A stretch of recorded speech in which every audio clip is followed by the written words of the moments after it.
Well, imagine if your phone could tell you that you've been exposed to someone with COVID-19. Two tech giants are working on that right now. Today, Google and Apple announced that they have a tracking tool that would allow health professionals to contact you if you've been near someone who has tested positive.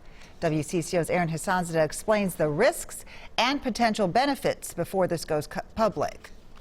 Google and Apple plan to harness the power of our phones by launching a tracing tool to alert people who have come in contact with COVID-19 patients. They'll use Bluetooth to detect when phones are in close proximity to each other. Cybersecurity expert Ryan Cloutier says the plan is for users to be anonymous, and those who are alerted by medical professionals won't know who infected them or where. When available, users will have to opt in to participate. Apple and Android users will need to download an app and leave their Bluetooth on. Talk about the role that this could play in accelerating our return to normal life.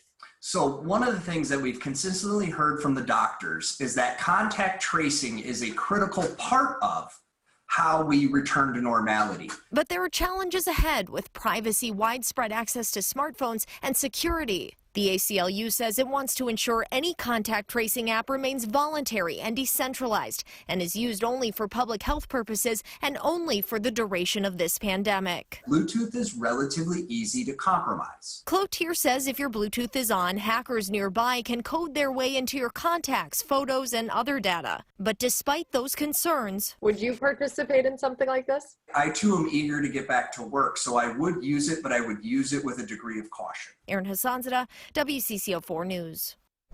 So here's the timeline. The companies plan to launch this next month. You will need to download an app, but in the coming months, Apple and Google plan to build the tech directly into their phones to eliminate the need for an app.